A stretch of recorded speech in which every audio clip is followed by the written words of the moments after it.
Selamat datang kembali. Hari ini kita akan bedah bareng pemikiran salah satu sejarawan paling berpengaruh saat ini, Yuval Noah Harari, tentang kecerdasan buatan atau AI. Kita punya sumber yang luar biasa di sini, sebuah percakapan mendalam di mana dia benar-benar mengupas segalanya, dari kesadaran sampai masa depan peradaban kita. Misi kita kali ini, kita akan bongkar argumen-argumen kunci Harari soal potensi sekaligus risiko besarnya AI khusus untuk Anda. Dan kita mulai dari sesuatu yang menurut saya personal banget dan menarik. Harari itu ngaku selama bertahun-tahun dia nggak punya smartphone. Bahkan sekarang pun dia pakainya jarang banget, kayak ponsel jadul tahun 90-an gitu. Ini kan langsung bikin kita mikir ya. Kalau pemikir sekali berdia aja sewaspada itu, apa sih yang dia lihat yang mungkin kita semua lewatkan? Tentu. Dan yang perlu dicatat nih, sikap hati-hatinya itu bukan karena dia anti teknologi atau gaptek gitu ya. Justru sebaliknya loh. Ada ironi di sini. Harari itu ketemu pasangannya 23 tahun lalu lewat salah satu situs media sosial pertama untuk komunitas LGBT. Jadi dia paham betul manfaat teknologi. Kehati-hatiannya itu datang dari pemahaman yang sangat dalam tentang gimana teknologi, terutama yang ada di saku kita ini, dirancang untuk meretas dan membentuk pikiran kita. Nah, ini tema sentral yang akan terus kita bahas nanti. Pertarungan untuk menguasai perhatian kita. Oke, mari kita beda ini. Biasanya, kalau kita bicara soal revolusi AI, perbandingan yang paling sering muncul kan revolusi industri. Mesin uap, pabrik, ya kan? Tapi Harari menawarkan perbandingan yang jauh lebih fundamental. Dan jujur aja lebih mengguncang, yaitu penemuan tulisan. Dia kan mengingatkan kita, 70.000 tahun lalu itu ada revolusi kognitif. Kemampuan kita bikin cerita bareng, kayak dewa atau negara, yang bikin Homo sapiens jadi dominan. Tulisan itu lompatan besar berikutnya. Tapi pertanyaannya, apa AI ini cuma tulisan versi 2.0? Nah, disinilah letak argumen Harari yang paling provokatif. Menurutnya, AI itu potensinya jauh lebih signifikan daripada tulisan. Penjelasannya begini, tulisan itu kan cuma alat. Oke, alat yang sangat kuat, tapi tetap cuma alat buat spesies yang sudah dominan, yaitu kita. Tulisan nggak bisa menciptakan ide baru sendirian. Buku nggak bisa baca buku lain, terus nulis buku baru. Sedangkan AI, untuk pertama kalinya dalam sejarah, bisa mengambil alih elemen dasar budaya, cerita, musik, hukum, dan menciptakan yang baru. Tunggu, di sini saya mau sedikit menantang nih.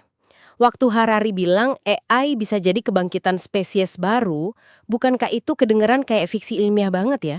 Maksudnya secara harfiah gitu. Apa AI ini bisa reproduksi atau punya insting bertahan hidup kayak kita?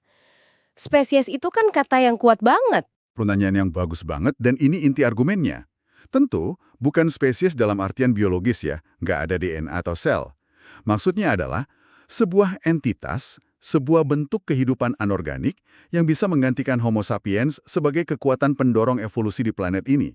Coba bayangin deh, selama 4 miliar tahun, evolusi itu kan terjadi lewat seleksi alam ke kehidupan berbasis karbon. Sekarang, kita mungkin ada di titik di mana evolusi akan dilanjutkan oleh kecerdasan berbasis silikon.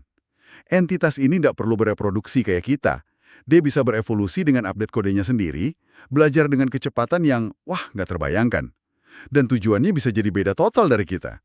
Jadi ini benar-benar mengubah cara kita lihat AI ya, bukan lagi cuma alat tulis canggih atau kalkulator super, tapi calon penerus kita. Tepat.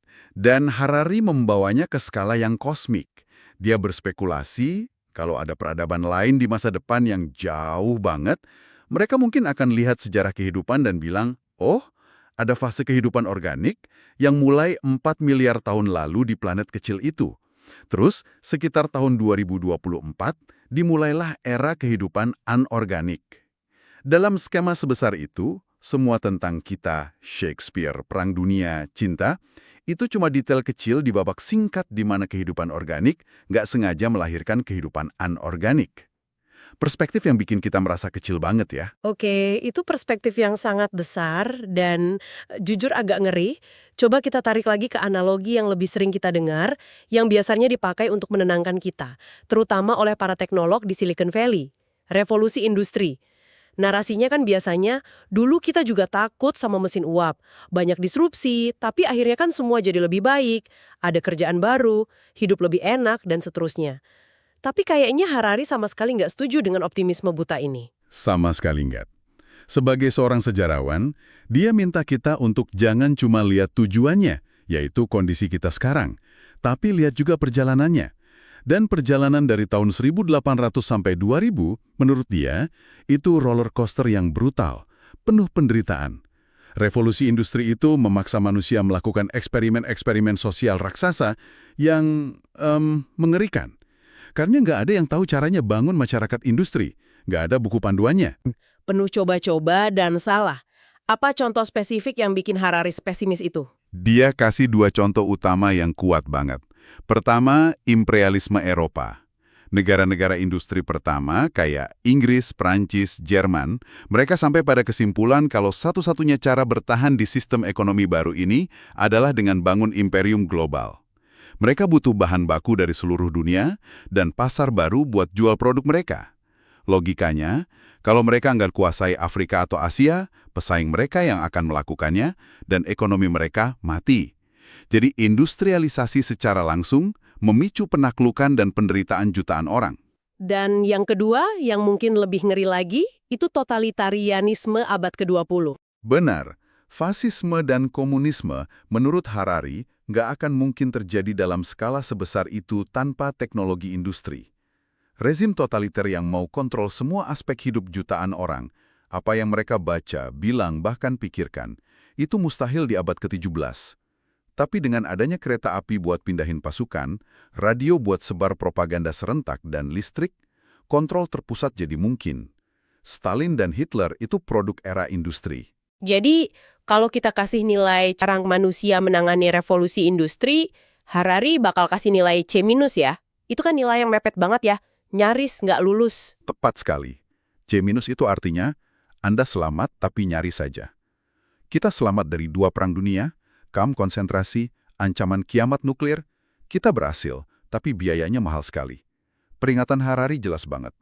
Di era revolusi AI, dapat nilai C- itu mungkin artinya gagal total. Paruhannya jauh lebih tinggi. Nah, ini membawa kita ke pertanyaan krusial berikutnya. Apa yang bikin revolusi AI ini beda dan jauh lebih berbahaya? Kalau kita bisa selamat dari bom nuklir, kenapa kita harus lebih khawatir sama AI? Menurut Harari, jawabannya satu kata, kecepatan. Betul, kecepatan itu pembeda utamanya. Manusia kan makhluk yang sangat adaptif. Itu keunggulan kita. Tapi, kita beradaptasi dalam skala waktu organik. Kita butuh waktu bertahun-tahun, bahkan 1 generasi untuk ubah institusi sosial, hukum, dan psikologi kita. Sementara itu, AI berkembang dalam skala waktu digital, eksponensial. Gak kebayang. Ini mengarah ke masalah yang dia sebut mekanisme koreksi diri yang rusak. Mekanisme koreksi diri. Kedengarannya agak teknis. Maksudnya apa sih itu? Konsepnya sebenarnya simpel. Demokrasi, misalnya, itu mekanisme koreksi diri. Kita punya pemilu buat ganti pemimpin yang buruk, ada media bebas, pengadilan, untuk mengungkap kesalahan. Asumsinya, kita sebagai masyarakat itu pasti akan bikin salah, jadi kita harus bangun sistem buat memperbaikinya. Proses ini kan butuh waktu. Kayak anak kecil belajar jalan. Dia jatuh, ngerasa sakit, belajar dari kesalahan, coba lagi. Nah, itulah koreksi diri. Dan masalahnya, AI nggak mau nunggu proses jatuh bangun kita yang lambat itu. Ini kayak saya coba belajar software baru, tapi tiap kali saya buka programnya, semua tombol dan menunya udah berubah total.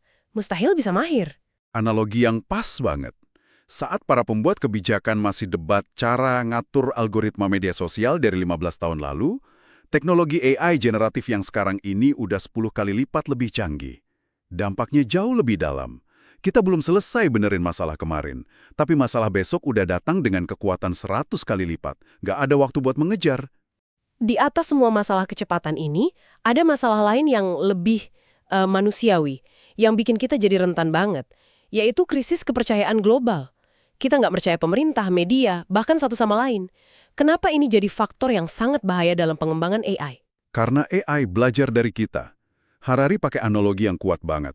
AI itu anak dari umat manusia. Kita bisa aja bilang ke anak kita untuk selalu jujur, jangan serakah, berbuat baik. Tapi yang lebih membentuk karakternya adalah apa yang dia lihat dari perilaku kita sehari-hari. Jadi kalau kita kasih tahu AI untuk bisa dipercaya dan mencari kebenaran, tapi AI melihat data percakapan kita di internet yang ya penuh kebohongan, manipulasi, dan perebutan kekuasaan. Maka AI akan belajar dari perilaku yang dominan itu, bukan dari instruksi kita. Kalau AI dikembangkan di tengah dunia yang sinis, di mana figur yang paling berpengaruh adalah mereka yang paling manipulatif, maka AI akan jadi cerminan sempurna dari nilai-nilai itu. Dia nggak akan jadi bijaksana, tapi jadi ahli manipulasi yang haus kuasa. Karena itulah model peran paling sukses yang kita kasih ke dia. AI nggak belajar dari dokumen etika yang indah, tapi dari triliunan data yang mencerminkan siapa kita sebenarnya. Dengerin semua ini situasinya kedengeran suram banget ya. Jujur jadi sedikit putus asa. Apa benar-benar nggak ada harapan? Bukannya kita bisa secara teknis memprogram AI untuk mencari kebenaran dan jadi lebih baik dari kita? Kayak masukin hukum robotika Asimov gitu. Nah, disinilah Harari membawa kita ke ranah filosofis yang lebih dalam. Dan menurut saya ini bagian terpenting dari argumennya. Yaitu perbedaan krusial antara kecerdasan dan kesadaran. Kita sering salah kaprah mikir kalau kecerdasan super tinggi itu otomatis akan membawa kebijaksanaan atau kebenaran. Harari berpendapat sebaliknya. Dorongan manusia cari kebenaran, peduli pada cinta, itu bukan dari kecerdasan, tapi dari kesadaran. Oke, coba jelaskan lebih lanjut. Apa yang dia maksud dengan kesadaran di sini? Kesadaran itu kapasitas untuk merasakan sesuatu. Untuk menderita, merasakan sukacita, cinta, atau sakit. Sebuah termostat bisa tahu suhu ruangan dan nyalain AC, tapi dia nggak menderita kepanasan. Dia nggak punya perasaan. Menurut Harari, dorongan kita pada hal-hal seperti kebenaran dan etika, itu akarnya dari kemampuan kita merasakan penderitaan-penderitaan sendiri, maupun empati pada penderitaan orang lain. Jadi Harari bilang kecerdasan aja nggak cukup, bahkan bisa bahaya. Ini kayak punya mobil super cepat tanpa rem atau setir. Gitu ya? Analogi yang bagus sekali. Rem dan setir itu datangnya dari kesadaran, kemampuan merasakan konsekuensi, empati. Tanpa itu, kecerdasan cuma akselerator murni yang bisa kemana saja.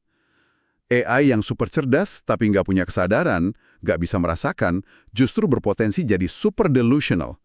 Sejarah kan sudah nunjukin, orang-orang paling cerdas pun, beberapa ilmuwan Nazi misalnya, bisa sangat delusional secara etis. Kecerdasan tinggi bukan jaminan kebijaksanaan.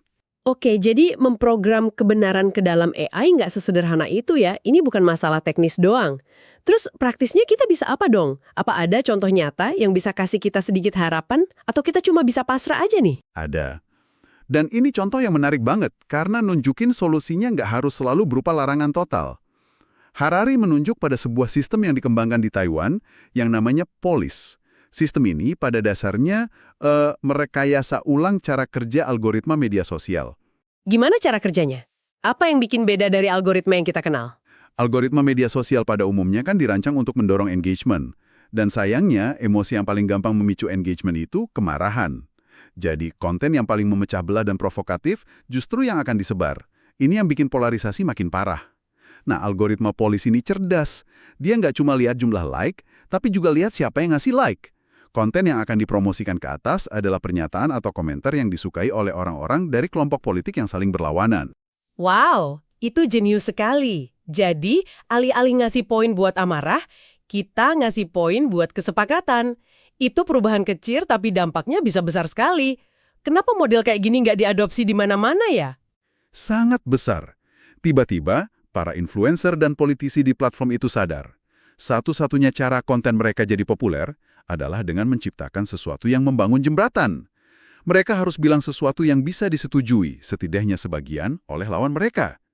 Soal kenapa nggak diadopsi di mana-mana, ini pertanyaan jutaan dolar. Mungkin karena model bisnis platform raksasa sekarang terlalu bergantung pada engagement yang didorong kemarahan. Tapi contoh POLIS ini nunjukin bahwa secara teknis itu mungkin.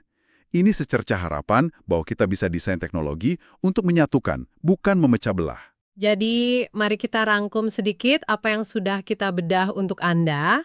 Pertama, menurut Harari, AI bukan cuma alat baru. Dia berpotensi jadi revolusi yang lebih besar dari tulisan, bahkan mungkin jadi spesies anorganik baru. Kedua, analogi dengan revolusi industri itu bukan buat menenangkan, tapi sebuah peringatan keras. Kita dapat nilai C- waktu itu. Selamat, tapi dengan luka parah.